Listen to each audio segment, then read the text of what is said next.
Mozzarella cheese same to same দোকানের মতো। তো খুব সহজে বাসায় তৈরি করে নিব লেবু আর দুধ দিয়ে। তো এই চিজটা কিন্তু খেতে অনেক মজা হয় আর অনেক স্টিকি হয়। তো চলেন দেখিয়ে দিই কিভাবে আমি তৈরি করলাম। আমি এখানে হাফ লিটার 2টা বোতল নিয়েছি। তো এখানে 1 লিটার দুধ আছে আর নিয়ে নিলাম 2টা লেবু। তো প্রথমে কিন্তু আমি একটা পাতিলে দুধ ঢেলে দিলাম। তো আমি হালকা গরম করে নিব প্রথমে, যাতে আমি আঙ্গুল ডুবিয়ে রাখতে পারি, এরকম হালকা গরম করব।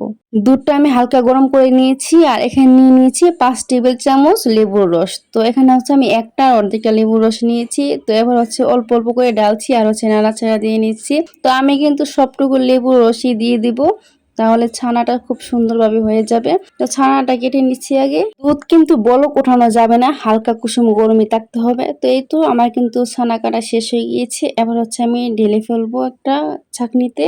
এই তো ছাঁকনিতে কিন্তু ঢেলে নিয়েছি। এবার আমি ভালোভাবে চিপে চিপে পানিটা ঝরিয়ে নিচ্ছি। তো আমি পানিটা ঝরিয়ে আর এর মধ্যে যে পানিটা আমি ছেঁকেছি, এই পানিটা কিন্তু আমি আবারও চুলায় বসিয়ে দিব, হালকা কুসুম গরম করে নিব। ওই গরম পানির মধ্যে কিন্তু এই ছানাটা আমি আবার কয়েকবার ডুবিয়ে নিব। ডুবিয়ে ডুবিয়ে আমি আবার চেপে নিব। তো ওই যে পানিটা কিন্তু বসিয়ে দিয়েছি, তার মধ্যে কিন্তু 1 টেবিল চামচের মতো লবণ অ্যাড করে নিলাম। তার মধ্যে কিন্তু আমি এবার ছানা যে কেটেছি ওইটা দিয়ে দিচ্ছি। এই চিজটা দিয়ে দিচ্ছি। তো চিজটা দেওয়ার পর আমি আবার ভালো করে নাড়াচাড়া দিয়ে নিচ্ছি। নাড়াচাড়া দিয়ে আমি আবার উঠিয়ে নেব কিন্তু। উঠিয়ে তারপর আমি আবার ভালো করে চেপে নিব। চেপে চেপে পানিটা ফেলিয়ে দেব। তো এরকম করে আমি 3-4 বার করে নিব। এই তো আমি কিন্তু আবারও এই চিজটা দিয়ে দিচ্ছি এই হালকা কুসুম গরম পানির মধ্যে। আর এই যে দেখতেই পাচ্ছেন যে চানা যে কেটেছি দুধটা, এই দুধটা কিন্তু এখনো সাদা আছে।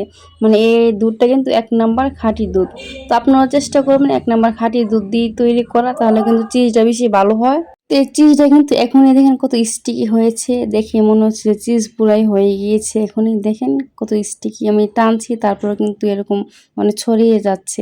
খুবই সুন্দর কিন্তু হয়েছে। ভালো দুধ হলে কিন্তু চিজও ভালো হয়। তো এই তো আমি কিন্তু এরকম করে চেপে নিচ্ছি। এবার আমি ঠান্ডা পানির মধ্যে আবার ধুয়ে নিব।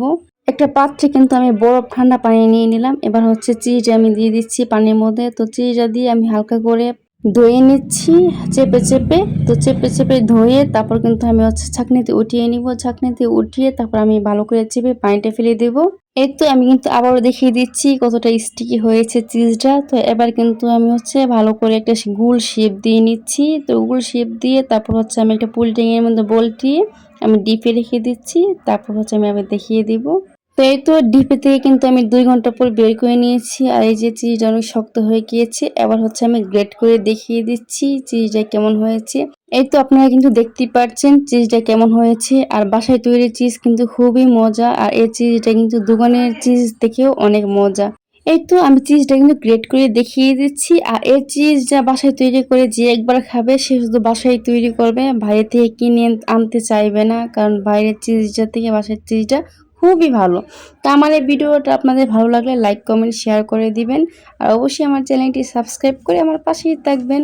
তো আজকের ভিডিও এ পর্যন্তই বন্ধুরা, আল্লাহ হাফেজ।